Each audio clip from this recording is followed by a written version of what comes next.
when you're in these treatments or when your children are in these treatments. It's all you can do to gather the strength to help them or help yourself get out of bed in the morning. And I vividly remember being on my couch in my pajamas, weeping because the stack of bills just kept growing. I mean, I definitely took solace in the fact that at least my deductibles, that's the other piece of the ACA. Your deductibles and your premiums and your co-payments are capped. So they're going to be cut significantly. But even at that, like, that gave me some solace, but it was this maze in addition to just trying to figure out how am I going to take care of myself? How am I going to continue to take care of my family? And now I have to deal with all these bills. Like, the depression and the anxiety around that is another huge issue that I don't think we acknowledge. Well, we don't. That's why it's a major piece of what I just got off the phone this morning with Dr. Vivek Murthy, and he and others who he was a former Surgeon General, and a number of experts who work. I have a meeting, an hour-and-a-half telephone conference with them, Zoom conference, once a week. I mean, 4 times a week, and that's why we have a major multi-billion-dollar investment in mental health. What people drastically underestimate is the impact on the mental health of people who now everything is complicated. Not only is the healthcare piece, but people don't have a job, people don't have anywhere to go, they don't know what they're going to do. And a lot of people you have unnecessarily, now we have over 120 million dead from COVID. Over 100, I mean,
This is a microphone check.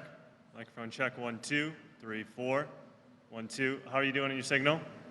Is it good? Great.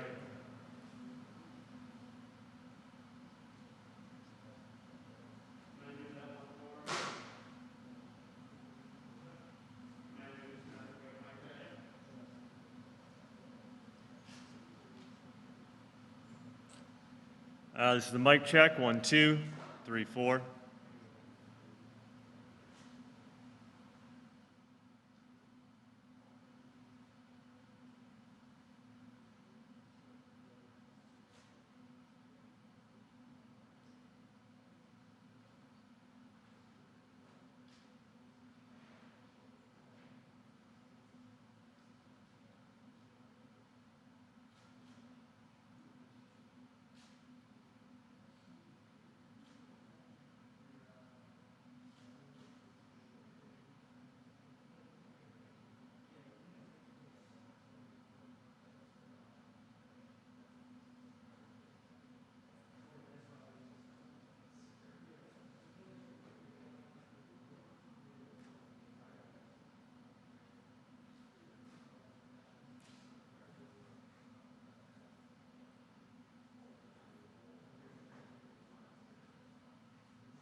So is everybody that's going to be plugged into the press mult plugged in?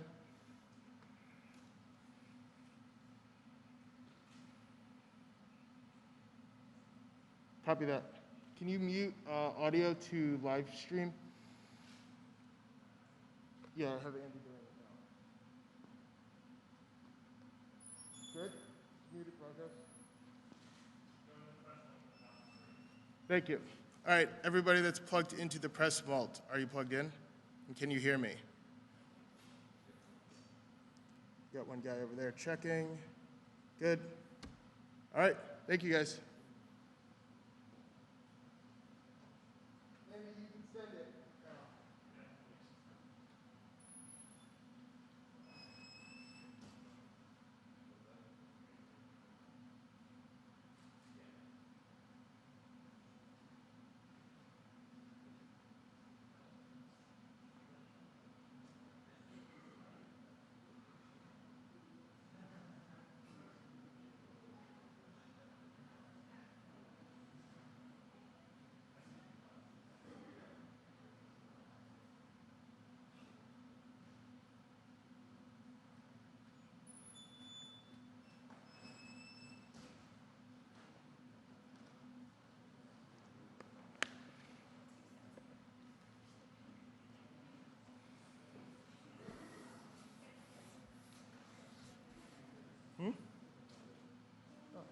Do you want to use these or the?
Good afternoon, everyone.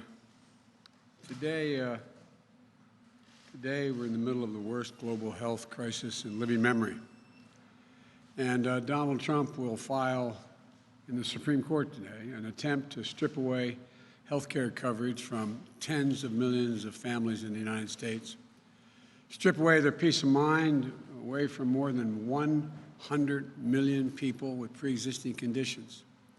If he succeeds, more than 23 million Americans will lose their coverage overnight, including nearly 1 million Pennsylvanians.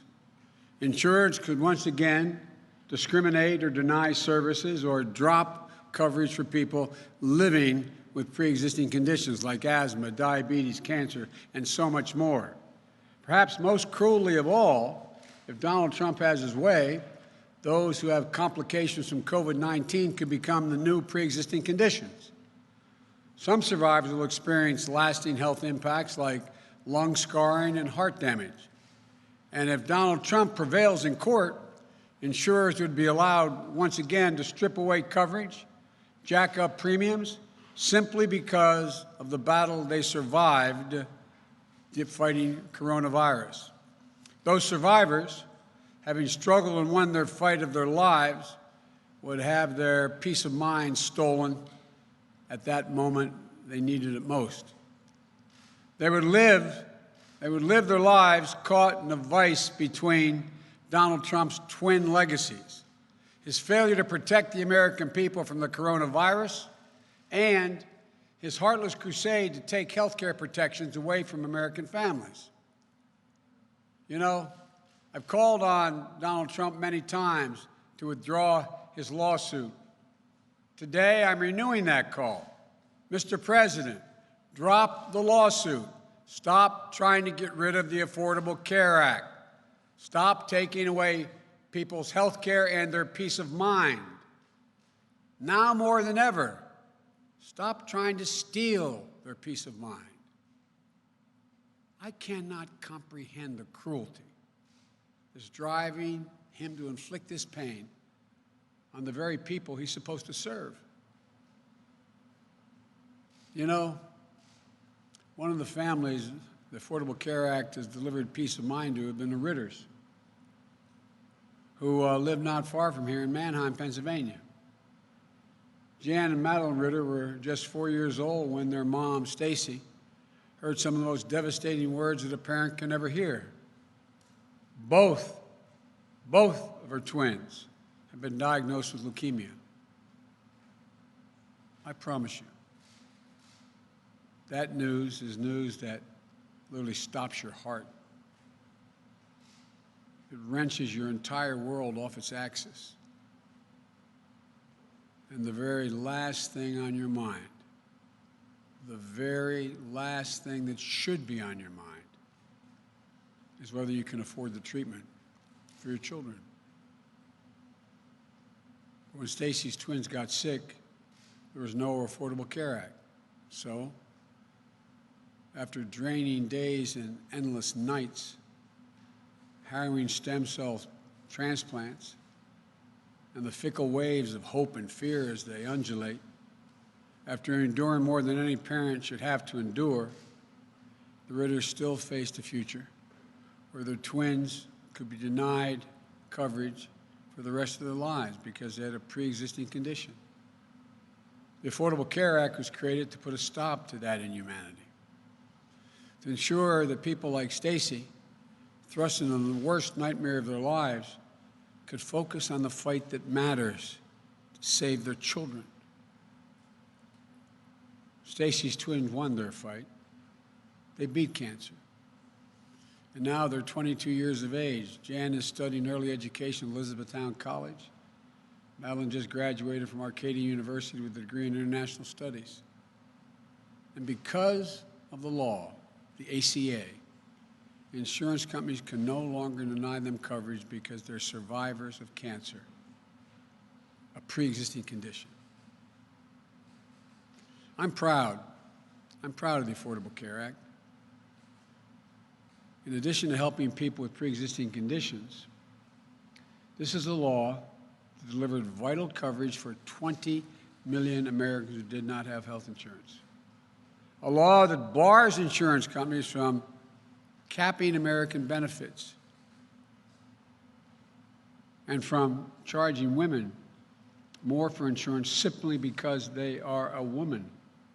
It's a law that reduced prescription drug costs by nearly 12 million seniors would see their costs spike because the Medicare donut hole would have suddenly reopened and their costs would have gone up precipitously. It's a law that saves lives. But now, in the middle of the worst public health crisis in modern history, at least since the pandemic of 1918, Donald Trump is suing to take the Ritters and millions more Americans back to the way things were. I think it's cruel, it's heartless, it's callous, and it's all because, in my view, he can't abide the thought of letting stand one of President Obama's greatest achievements, the Affordable Care Act. You know, we've seen that same callousness in his handling of the coronavirus. Just over 3 months ago, as most Americans are first coming to grips with this unprecedented scale of danger, this pandemic, President Trump publicly claimed that, and I quote, anybody that wants a test, anybody can get it. It simply was not true, and he knew it. Then, 5 days ago, at his campaign rally in Tulsa, Oklahoma, he admitted telling people, and I quote, "We have to slow the testing down. Slow it down, please." He actually said it in his hour and 50-minute speech. Slow the testing down, please. At first, his spokespeople tried to say he was joking. But then Trump himself said he wasn't joking. He called testing, quote, a double-edged sword. Testing is a double-edged sword. That's the quote. Let's be crystal clear about what he means by that. Testing unequivocally saves lives, and widespread testing is the key to opening our economy again. That's one edge of the sword. The other edge is that he thinks that finding out that more Americans are sick will make him look bad. That's what he's worried about. He's worried about looking bad.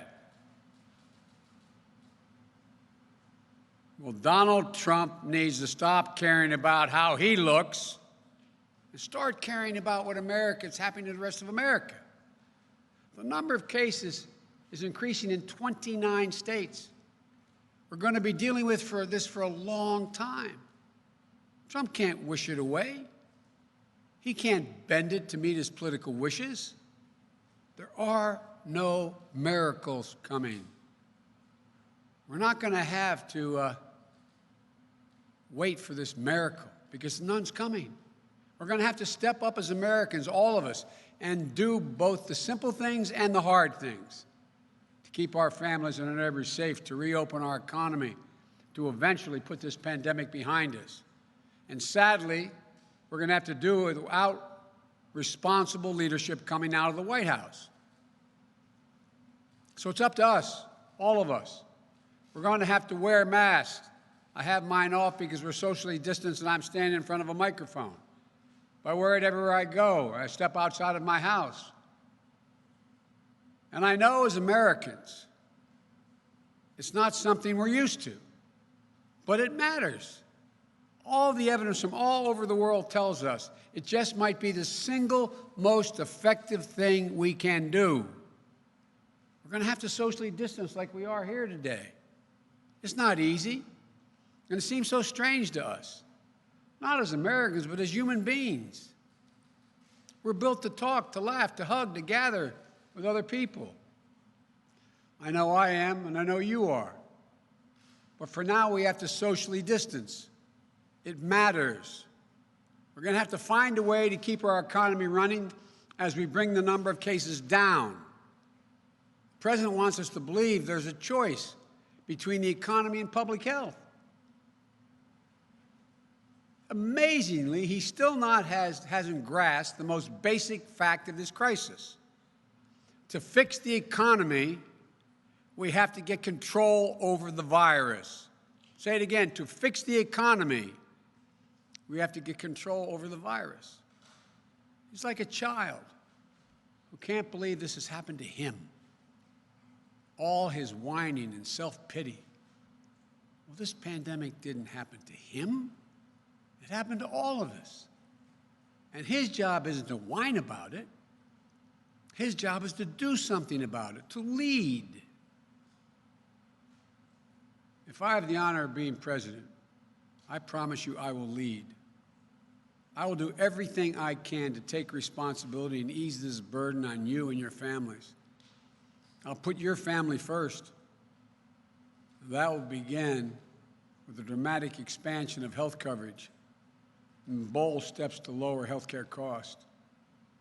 We need a public option now more than ever, especially when more than 20 million people are unemployed. That public option will allow every American, regardless of their employment status, the choice to get a Medicare-like plan. It'll force private insurers to keep premiums low, offer better coverage, because for the first time, they'll have to compete for your business against a public insurer that doesn't have to make a profit. We're going to lower premiums for people buying coverage on their own by guaranteeing that no American ever has to spend more than 8.5% of their income on health insurance. And that number will be lower for lower-income people. All the detail of this plan will be laid out in the next few weeks. We're also going to further reduce costs by making it less expensive for Americans to choose plans with lower deductibles and out-of-pocket expenses, by lowering prescription drug prices, by ending the practice of so-called surprise billings, which can leave you with unexpectedly high bills after you leave a hospital. So here's the bottom line. My plan lowers health care costs, gets us universal coverage quickly when Americans desperately need it now. Families are reeling right now, enduring illness, forced into risky choices, losing their employers' plans in droves as their employers go out of business or have to suspend business. They need lifelines now. That's what the families here today deserve. That's what the families all across this nation deserve. They don't need a president to go into court to deny them the health care they now have. They need a president who will go into the White House and will fight like hell to make sure they get the health care they need. If Donald Trump refuses to end his senseless crusade against health coverage, I look forward to ending it for him and working quickly with Congress to dramatically ramp up protections to get America's universal coverage and lower health care costs as soon as is humanly possible. This is my promise to you. When I'm president, I will take care of your health care coverage and your family the same way I would my own. This is personal to me and to my wife, Jill. When I was sworn into the United States Senate next to a hospital bed, my wife and daughter had just been killed in a car crash, and lying in that bed were my two young boys, surviving boys. And I couldn't have imagined what it would have been like if we hadn't had health care we needed, and needed immediately. 40 years later,